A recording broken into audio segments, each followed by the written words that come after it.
선생님 안녕하세요. 오래간만에 이렇게 뵙는 것 같습니다. 어, 우리 조한이 형제 가정 위해서 기도해 주신 거 감사드리고 또 우리 하원이를 위해서 기도해 주신 거 감사의 말씀을 드립니다. 오늘은 그 말씀을 아브라함과 관련된 말씀을 좀 교제를 나누기를 원합니다. 아브라함에 대해서는 뭐 우리 성도님들이 너무나 잘 알고 계시는 그 성경 인물 가운데 한 사람입니다. 구약 성경에서는 아브라함에 대해서 161번 그리고 신약에서는 74번 그래서 총 이제 235번에 대해서 이렇게 그 이름이 거명이 되고 있고요. 물론 이게 이제 아브라함에 대해서만 얘기를 한 겁니다. 아브라함이 이제 이름이 개명하기 전에가 이제 아브라함이었죠. 그래서 아브라함에 대해서는 또 50 약 한 4번 정도. 그래서 합치면 약 한 300번 정도가 이렇게 아브라함에 대해서 이렇게 증거하고 있는 것을 저희들이 이렇게 바라보게 됩니다. 아브라함은 또 이렇게 성경 66권 중에서 보게 되면은 27권에서 그 이름이 나옵니다.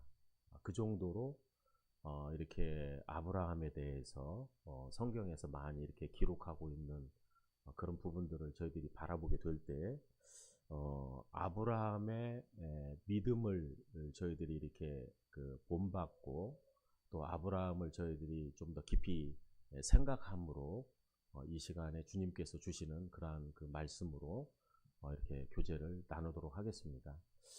혹시 성도님들 가운데에서 아브라함 하면 이렇게 떠오르는 그러한 그 단어나 아브라함 생각하면은 뭐 이렇게 생각나는 그 말씀이 있으십니까? 아브라함. 네, 믿음의 조상 얘기할 때 아브라함이라고 얘기를 하죠. 또 제가 이제 오늘 그 아브라함이 하나님으로부터 받은 그 축복 그 3가지를 좀 더 이렇게 깊게 좀 나누기를 원하는 그런 마음이 있습니다. 믿음의 조상이다 라고 하는 그러한 말씀이 있고 또 아브라함 하면은 또 성경에서 말씀하는 그런 부분들이 또 뭐가 있을까요?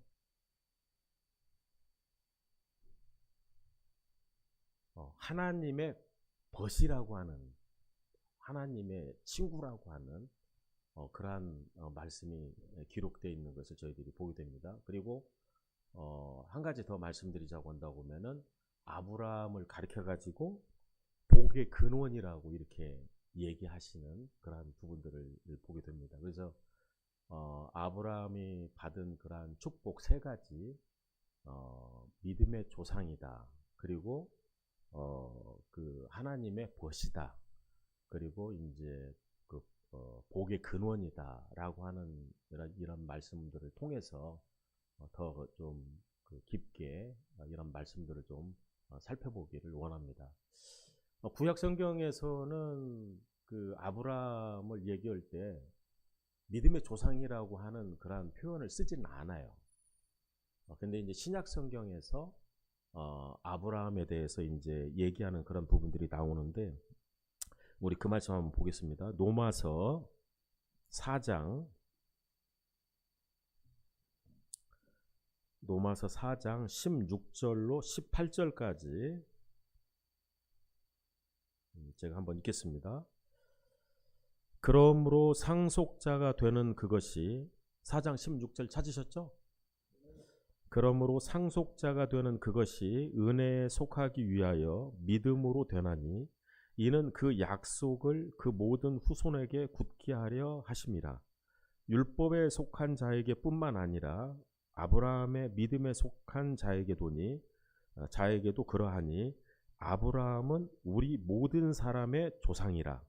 기록된 바 내가 너를 많은 민족의 조상으로 세웠다 하심과 같으니 그가 믿은 바 하나님은 죽은 자를 살리시며 없는 것을 있는 것으로 부르시는 이시니라. 아브라함이 바랄 수 없는 중에 바라고 믿었으니 이는 내 후손이 이같으리라 하신 말씀대로 많은 민족의 조상이 되게 하려 하심이라. 라고 해서 이제 로마서 4장 16절로 18절까지의 이 말씀 가운데에 아브라함은 우리 모든 사람의 조상이다. 그리고 내가 너를 민족의 조상으로 세웠다. 그리고 18절에 내 후손이 이같으리라 하신 말씀대로 많은 민족의 조상이 되게 하려 하심이라 라고 이렇게 말씀하신 그런 부분들을 보게 됩니다. 인류의 조상이 누구죠? 아담이죠. 아담. 그 인류에 대해서 얘기할 때 아담을 빼놓고는 얘기할 수가 없어요. 왜냐? 그가 처음 하나님으로부터 지음 받은 그러한 조상이기 때문에 아담에 대해서 얘기할 때에 인류의 조상이라고 이렇게 얘기를 하죠. 근데 믿음에 대해서 얘기할 때 아브라함을 빼놓고 얘기할 수가 없습니다. 왜냐? 하나님께서 그를 믿음의 조상이라고 말씀을 하고 계시기 때문에 그렇습니다. 그래서 저희들이 이제 어떻게 해서 아브라함이 믿음의 조상이라고 일컬음을 받게 되었는가, 그런 부분들을 성경 말씀을 통해서 한번 살펴보도록 하겠습니다. 히브리서 한번 보겠습니다. 히브리서 11장, 믿음의 장이라고 얘기하는 히브리서 11장을 한번 보겠습니다.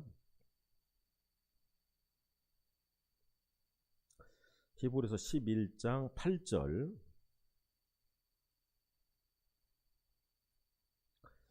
히브리서는 총 11장이 40절까지 되어 있죠. 40절까지 되어 있으면서 이렇게 믿음의 선진들을 쭉 이렇게 얘기를 합니다. 그런데 아브라함에 대해서 8절에서 19절까지 12절을 아브라함에 대해서 이렇게 얘기를 하고 있습니다. 그래서 믿음에 관한 어떤 그런 부분들에 대해서 아브라함에 대해서 많이 이렇게 말씀하고 계시는 그런 부분들을 저희들이 보게 됩니다. 그래서 8절 먼저 읽겠습니다. 8절로부터 19절까지인데요. 이렇게 읽으면서 이렇게 교제를 나누도록 하겠습니다. 믿음으로 아브라함은 부르심을 받을 때에 순종하여 장래의 유업으로 받을 땅에 나아갈새 갈 바를 알지 못하고 나아갔으며, 이제 그 8절에서 19절까지 이 히브리서 기자는 아브라함에 대해서 4가지를 얘기를 합니다. 첫째는 부르심에 대해서 얘기를 해요. 그리고 두 번째는 나그네에 대해서 얘기를 합니다.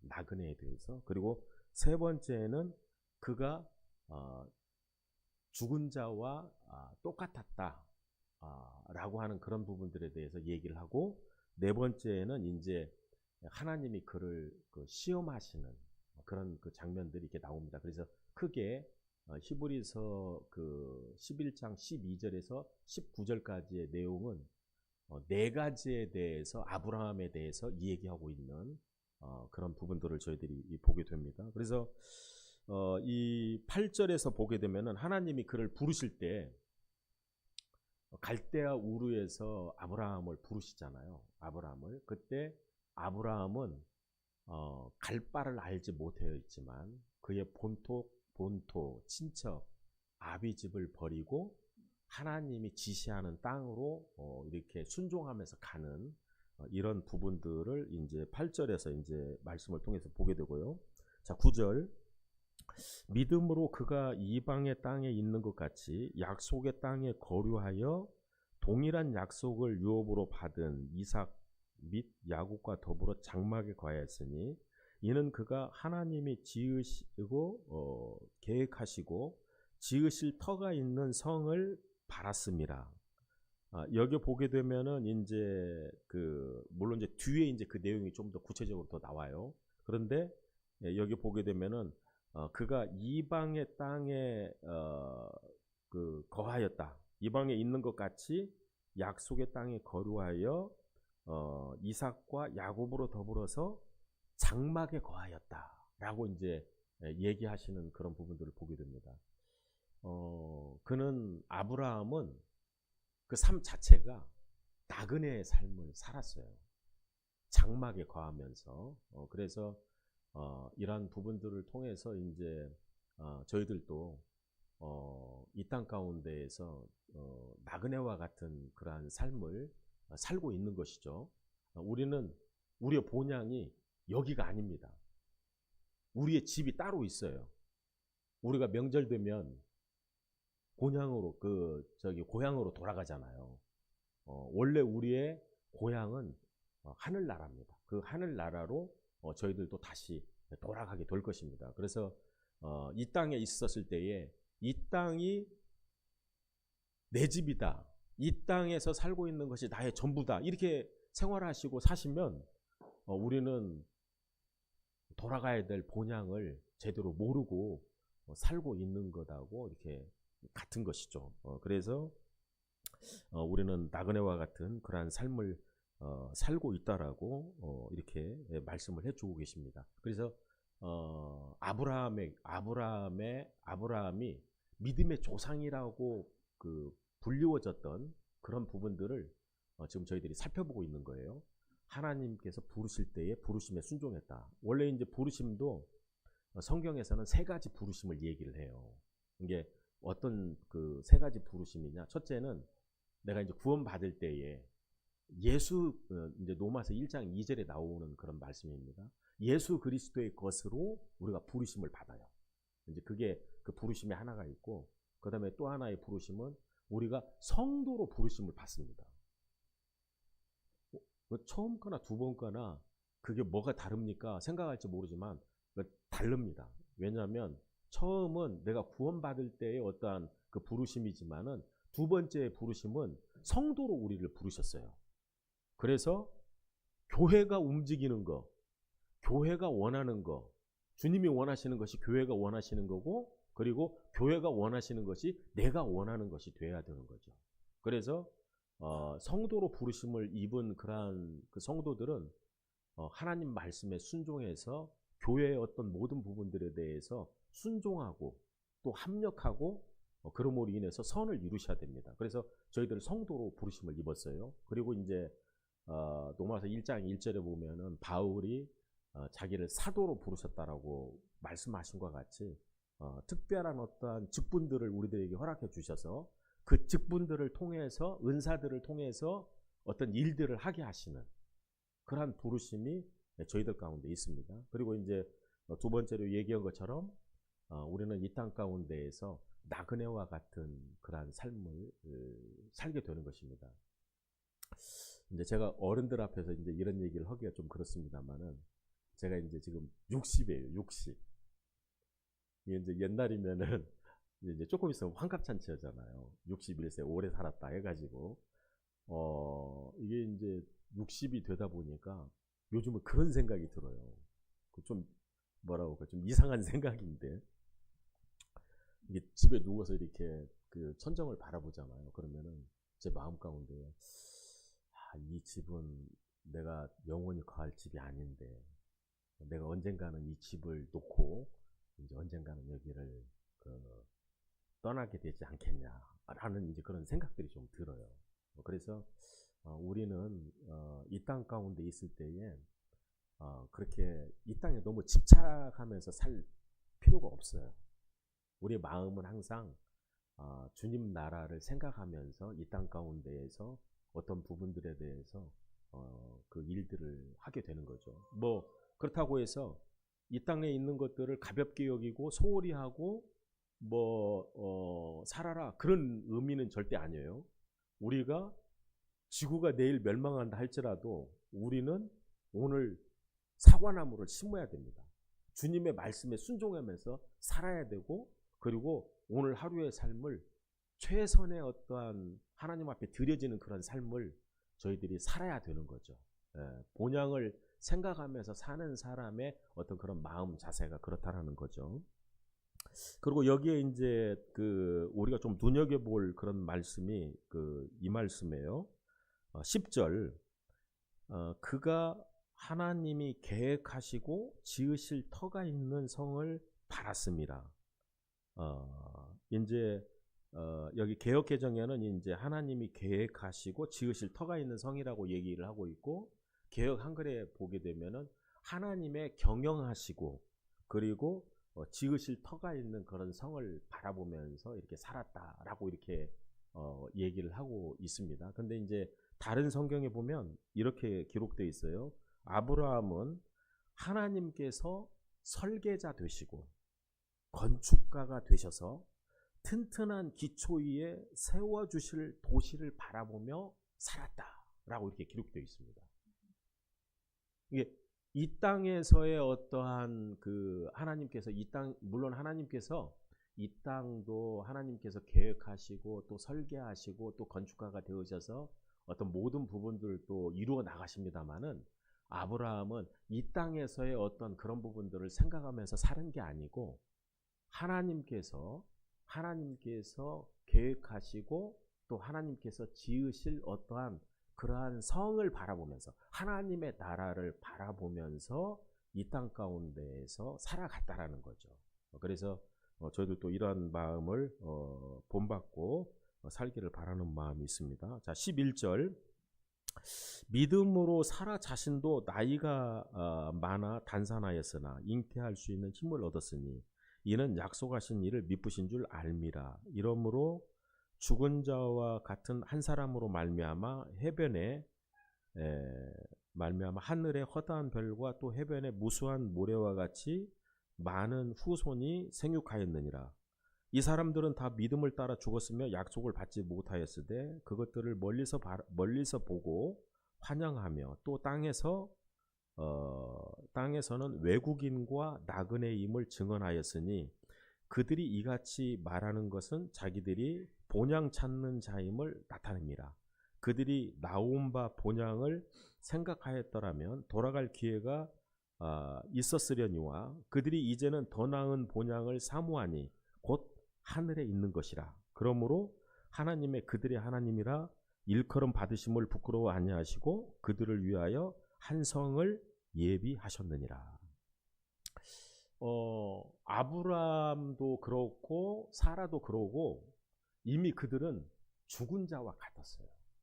죽은 자와 같다라는 얘기는 뭐냐면 그들에게서 어떠한 그 생명이 나올 수 없는 그러한 상태였었죠.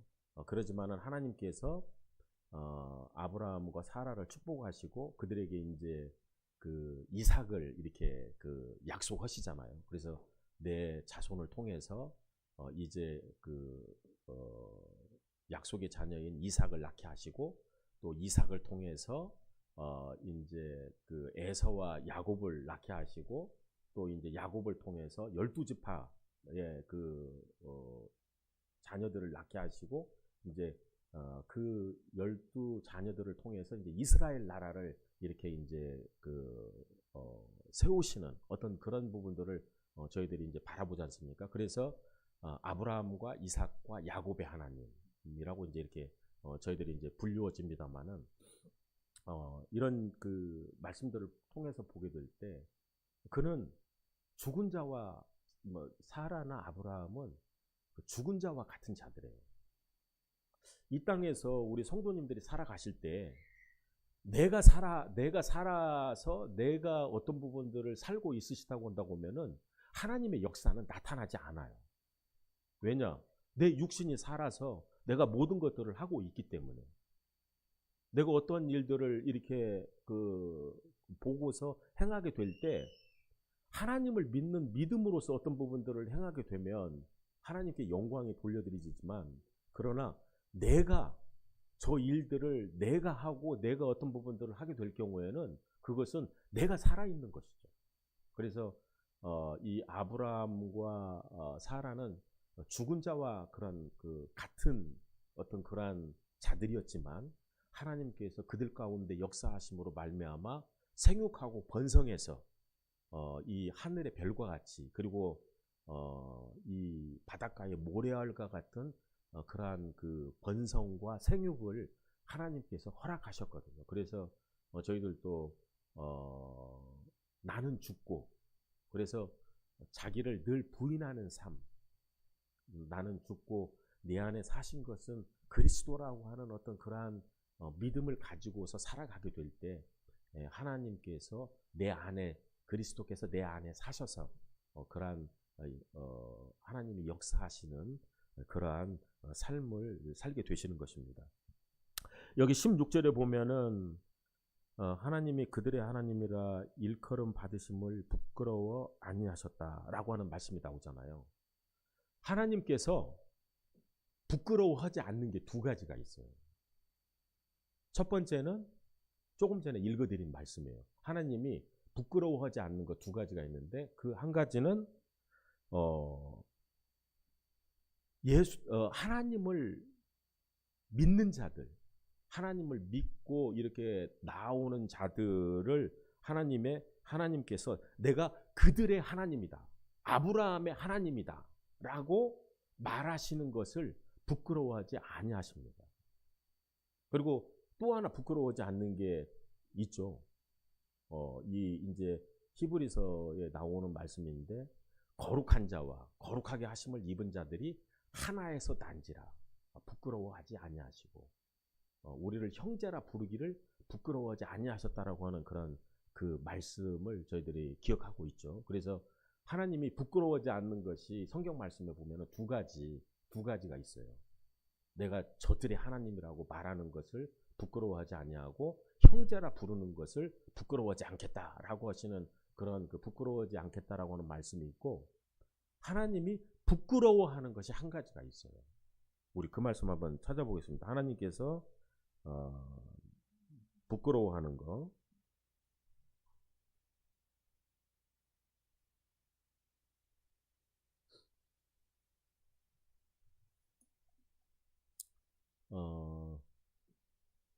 누가복음 9장 26절입니다. 누가복음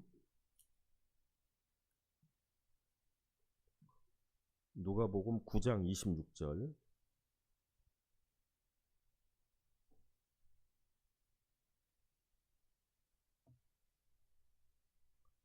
찾으신 줄 있겠습니다. 신약성경 107페이지에 있습니다. 누구든지 나와 내 말을 부끄러워하면 인자도 자기와 아버지와 거룩한 천사들의 영광으로 올 때에 그 사람을 부끄러워하리라. 나와 예수 그리스도와 하나님의 말씀을 부끄러워하면 인자가 그 거룩한 천사들의 영광으로 올 때에 그 사람을 부끄러워하겠다. 그래서 우리 주님이 부끄러워하는 그러한 부분들의 한 가지가 이제 누가복음 이 9장 26절에 기록되어 있는 그런 말씀들을 저희들이 보게 됩니다. 자, 히브리서로 다시 돌아와서요. 17절, 히브리서 11장 17절입니다. 아브라함은 시험을 받을 때에 믿음으로 이삭을 드렸으니 그는 약속들을 받은 자로되 그 외아들을 드렸느니라. 그에게 이미 말씀하시기를 내 자손이라 칭할 자는 이삭으로 말미암으리라 하셨으니 그가 하나님이 능히 이삭을 죽은 자 가운데에서 다시 살리실 줄로 생각한지라. 비유컨대 그를 죽은 자 가운데에서 도로 받은 것이니라. 아브라함이 그 시험을 받을 때에 그 독생자 이삭을 하나님 앞에 드리라고 하는 그러한 시험을 받았어요. 어찌 보면 원래 이삭은 그 아브라함의 자녀로 세상은 주어질 수 없는 그런 상황이었음에도 불구하고 하나님께서 약속하시고 이삭을 주셨잖아요. 그런데 하나님께서 이 귀한 하나밖에 없는 그러한 그 자녀를 다시 나한테 달라고 합니다. 그때 아브라함은 이 이삭을 하나님 앞에 드려요. 근데 이제 그 여기 말씀 가운데 보면은 이제 이런 말씀을 저희들이 보게 돼요. 아브라함이 하나님을 얼마나 믿고 신뢰했는가. 여기 이제 19절에 보면은 죽은 자 가운데에서 다시 살리실 줄로 생각한지라. 이삭을 설사 재단에서 칼로 죽여서 하나님 앞에 드린다 할지라도 하나님께서 그 이삭을 다시 살려내실 것을 이 아브라함은 하나님을 믿고 있었어요. 그만큼. 그래서 이러한 그 말씀들을 저희들이 보게 될 때 그가 믿음의 조상이라고 이렇게 그 불리워지게 되는 이런 부분들의 말씀을 저희들이 보게 됩니다. 그래서 저희들의 삶 가운데에서도 이 아브라함의 믿음을 이렇게 본받고 살아가는 그러한 믿음이 되기를 바라는 그런 마음이 있습니다. 그리고 이제 두 번째 그 아브라함이 받은 축복이 뭐라고 했죠? 아까는 믿음의 조상이라고 불려졌다. 두 번째는 뭐였죠? 하나님의 벗이라고 불려졌잖아요. 우리 야고보서 2장 23절에 있는 말씀 보겠습니다. 야고보서 2장 23절.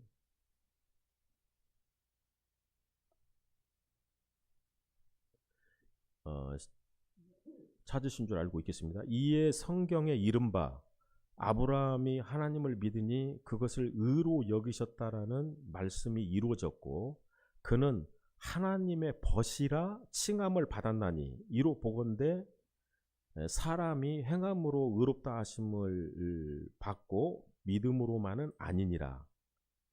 23절만 24절은 아니 23절만 하나님의 벗이라 칭함을 받았다 라고 하는 이런 그 말씀을 보게 됩니다.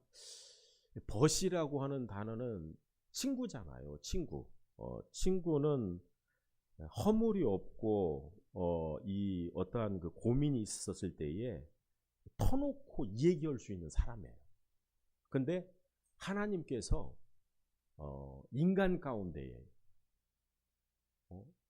저 사람은 나의 친구다 라고 이 얘기를 했었던 분이 구약 성경 가운데 누가 있냐? 바로 아브라함이 하나님의 친구라고 하는 그러한 칭호를 얻었다라는 거예요.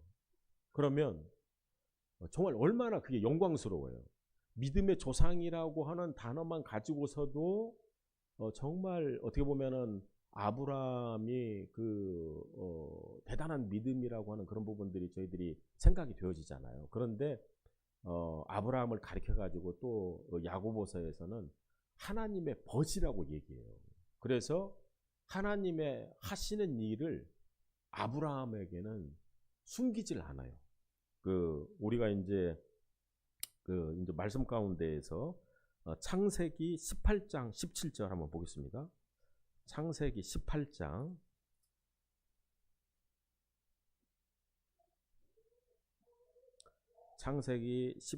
17절 구약성경 21페이지에 있습니다. 여호와께서 가라사대 나의 하려는 것을 아브라함에게 숨기겠느냐. 하나님께서 자기의 하는 일을 아브라함에게는 숨기지 않겠다라고 말씀을 하셔요. 그래서 아브라함에게는 어떠한 모든 부분들에 대해서 말씀하시고 그리고 그에게 숨기지 않고 나타내시는 어떤 그런 부분들을 이렇게 보게 됩니다. 시편 이제 25편 14절에 보면은 이건 찾지는 않을게요. 여호와의 친밀함이 경외하는 자들에게 있으며 그 언약을 저희에게 보이시리로다라고 말씀하고 계시고 잠언 18장 24절에서는 어떤 친구는 형제보다 친밀하니라라고 이제 이런 그 말씀들이 있어요. 근데 과연 아브라함이 그 하나님의 벗이라고 하는 그러한 그 부분을 얻게 되었는데 그의 삶에서 어떠한 모습이 어떠한 마음으로서 이렇게 주님을 섬겼길래 아브라함이 하나님의 벗이라고 이렇게 일컬음을 받았을까 하는 그런 부분들을 생각해 볼 때 이제 창세기에서 이런 부분들의 말씀들을 제가 한번 생각을 좀 해보게 됐어요. 아브라함이 이 하나님 앞에서 단을 쌓는 그런 부분들이 4번 나옵니다.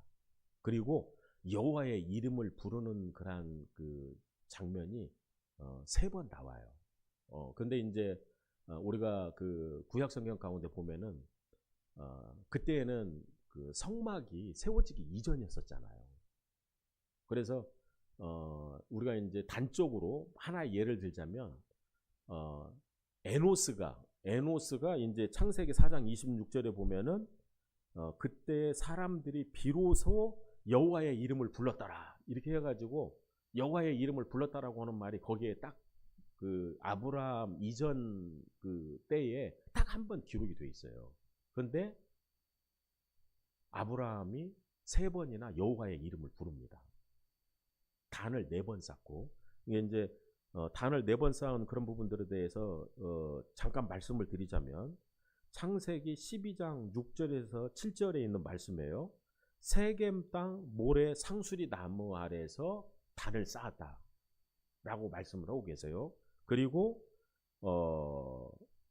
창세기 12장 8절에 베델 동편산에서 여기서 단을 쌓았다라고 말씀을 하고 계십니다. 그리고 창세기 13장 17절과 18절에서 헤브론 마물의 상수리 숲을 근처에서 단을 쌓았다라고 또 이렇게 말씀을 하고 계시고, 그리고 창세기 22장 9절에서 모리아산이죠. 모리아산에서 이제 이삭을 원래 그 잡아서 하나님 앞에 이렇게 제물로 드리려고 했었습니다만은 이제 하나님께서 이제 나타나셔서 이삭을 잡지 말라고 하시고 하나님께서 이렇게 준비하신 숫 양을 이렇게 이제 하나님 앞에 드리라고 해서 그 양으로서 하나님 앞에 이제 그 제사 드리는 그런 부분들을 저희들이 이제 말씀을 통해서 보게 되잖아요. 그래서 여호와의 산에서 준비되리라 여호와 이레 이란 그 말씀을 저희들이 보게 됩니다. 그래서 이 아브라함은 바로 그 하나님 앞에 자주 이렇게 단을 쌓고 그리고 여호와의 이름을 불렀던 이게 하나님과 가까이 했었던 그러한 하나님의 사람으로서 저희들이 이렇게 바라보게 됩니다. 마지막은 이제 그 3번째로는 그 복의 근원이 그 되게 하셨잖아요. 우리 창세기 12장 말씀 보시겠습니다. 창세기 12장.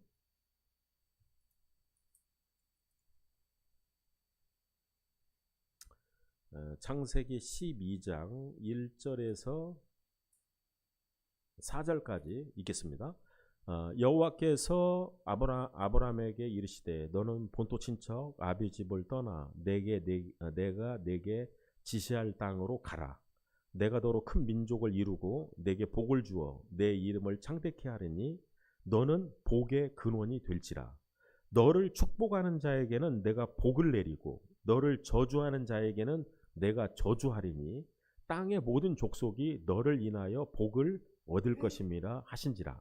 이에 아브라함이 여호와의 말씀을 쫓아갔고 롯도 그와 함께 갔음에 아브라함이 하란을 떠날 때에 그의 나이 75세였더라. 하나님께서 그 아브라함에게 그 복의 근원이 되게 해주시는 장면이 보게 됩니다. 그런데 이 복의 근원은 아브라함이 무엇을 이렇게 잘 했기 때문에 복의 근원을 삼는 것이 아닌 것을 저희들이 보게 돼요. 하나님께서 아브라함을 사랑하시고 또 아브라함을 통해서 복을 허락하시는 그런 부분의 장면을 보게 됩니다. 근데 이제 여기 이제 우리가 그 4절을 통해서 이런 부분들에 대해서 좀 생각을 좀 해볼 수가 있어요. 4절에 보면은 이에 아브라함이 여호와의 말씀을 쫓아갔고 라고 하는 그런 그 말씀이 나오잖아요. 하나님의 말씀을 쫓아가는 것이 복의 근원입니다. 우리가 복을 얻을 수 있는 그런 복의 근원이에요. 그리고 아브라함을 축복하는 사람에게는 하나님이 축복하십니다. 그런데 아브라함을 저주하는 사람에게는 하나님께서 저주를 내리셔요. 그래서 이게 복의 근원이 되는 그런 부분들을 보게 됩니다. 그리고 아까 이제 제단을 쌓고 그리고 여호와의 이름을 불렀다라고 하는 그런 말씀을 제가 좀 드렸습니다만은 그 앞 부분들의 말씀들을 읽어보잖아요. 그러면은 대부분 아브라함이 어느 때 제단을 쌓고 어느 때 여호와의 이름을 부르냐? 하나님이 나타나신 곳, 하나님이 나타나신 곳에서 제단을 쌓아요. 그리고 어디서 여호와의 이름을 부르냐? 하나님이 축복하신 그곳에서 여호와의 이름을 부릅니다. 그래서 조금 이게 좀 반대적인 성격이에요. 뭐가 반대적인 성격이냐? 우리는 막 우리의 열심으로 막 해서 하나님 앞에 나아가면 하나님께서 축복하시고 하나님께서 은혜 베푸시고 우리가 그런 생각들을 많이 하잖아요. 그런데 세상은 반대의 개념이라는 거예요. 그 반대 개념은 하나님께서 나타나신 곳, 하나님께서 축복하신 곳, 하나님께서 내가 여기에 있겠다라고 말씀하신 어떤 그곳 있잖아요. 그곳에 우리가 가 있을 때에 세상은 축복을 얻고 하나님으로부터 은혜를 누린다라는 거예요. 아브라함이 막 열심으로 제단을 쌓았기 때문에, 단을 쌓았기 때문에 우리가 이게 단을 많이 쌓았기 때문에 이렇게 축복을 받았구나, 그런 개념이 아니라 하나님의 말씀에 순종하고 그 순종함으로 하나님의 말씀을 쫓아가게 될 때, 그때에 하나님께서 축복하시고 하나님의 역사가 그 가운데 나타나게 되는 이런 부분들의 말씀을 저희들이 이렇게 보게 됩니다. 그래서 물론 이제 아브라함이 뭐 믿음의 조상이다, 하나님의 벗이라고 일컬음을 받았다, 뭐 축복의 근원이다라고 하는 그런 부분들은 예수님의 모형이죠, 모형. 아브라함은 예수님의 모형이에요. 원래 그 아브라함은 믿음의 조상이잖아요. 근데 예수님은 믿음의 뭐죠? 예수님은 믿음의 주예요. 믿음의 주인이에요. 믿음이라고 하는 것은 사람에게서 이게 나오는 그런 부분들이 실상 원래는 아니에요. 원래 근본은 믿음의 주요, 그 믿음의 완성자인 예수 그리스도를 바라보라, 이렇게 그 말씀하시잖아요. 근데 이제 다른 성경에는 그렇게 나와 있어요. 믿음의 주를 믿음의 창시자요, 믿음의 완성자인 예수 그리스도를 바라보라고 이렇게 말씀을 하고 계셔요. 그래서 아브라함을 통해서 예수 그리스도를 우리들 가운데에 보여주고 있는 거죠.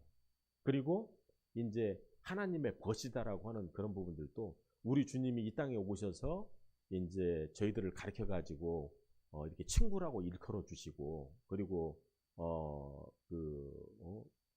너희 친구들에게는 내가 모든 것들을 말하고 이렇게 그 가르쳐 준다라고 하는 어떤 그 요한복음의 그런 말씀들을 저희들이 보게 되잖아요. 그래서 이 하나님의 벗도 우리 주님의 어떤 그런 부분들의 모형들을 보여주시는 거고, 그리고 복의 근원, 이게 그 복의 근원이라고 하는 아브라함의 어떤 그런 부분들이 예수 그리스도께서 참 복의 근원이시거든요. 그래서 그러한 모형들을 저희들 가운데 보여주고 계십니다. 그러나 아브라함이 그러한 부분들에 대해서 순종하고 믿음으로 나아가지 않았다고 한다고 하면은 그러한 복을 누릴 수가 없죠. 그래서 이 아브라함을 통해서 저희들의 믿음을 한번 이렇게 오늘 드린 말씀을 통해서 한번 생각해 보고, 그리고 저희들도 이러한 아브라함의 믿음을 본받아서 주님을 섬겨가는 그런 믿음이 되기를 바라는 마음이 있습니다. 그래서 신약 성경에 처음 보면 마태복음 1장 1절에 1장 1절을 저희들이 잘 알잖아요. 우리 1장 1절 한번 다 같이 한번 외워볼까요? 마태복음 1장 1절. 어려운 부분은 아니에요. 예, 뭐 이렇게 조금 이렇게 생각하시면은 바로 기억될 수 있는 말씀인데, 자, 한번 하겠습니다. 자, 시작. 아브라함과 다윗의 자손 예수 그리스도의 계보라. 신약 성경에 있어서 제일 먼저 거론되는 이름이 아브라함이에요. 그만큼 아브라함이 믿음의 조상이라고 하는 어떤 그 부분들에 대해서 말씀하시는 것이기도 하고 또 왕의 이제 마태복음은 왕의 어떤 그 계보를 얘기를 하는 거잖아요. 왕의 계보 가운데에 조상으로 불려졌던 분이 누구냐? 아브라함입니다. 그래서 이 아브라함의 어떠한 그런 부분들을 성경에서 말씀해 주고 계시는 거고요. 그리고 이제 누가복음 16장에 보면은 그 부자와 나사로의 얘기에서도 아브라함이 등장하잖아요. 그런데 아브라함이 어떤 사람으로 등장하죠? 부자와 나사로에 보면 이 저기 뭐냐 나사로가 누구 품 안에 있어요? 아브라함의 품에 있잖아요. 아브라함의 품에 안기어서 그 쉼과 안식을 누리는. 그래서 아브라함의 어떠한 그 부분들을 성경 말씀을 통해서 이제 그러한 그 믿음의 본을 저희들 가운데 보여주고 계시고 그가 이제 복의 근원이 된 어떤 그런 부분들을 저희들 가운데 이렇게 말씀해 주고 계십니다. 그래서 저도 그러고 우리 익산대로 모든 성도님들이 아브라함의 믿음을 본받아서 하나님 앞에 더욱더 영광을 돌리고 주님 오시는 그날까지 주님을 잘 섬겨가는 그러한 우리 성도님들이 되시기를 간절히 바라는 마음이 있습니다. 감사합니다.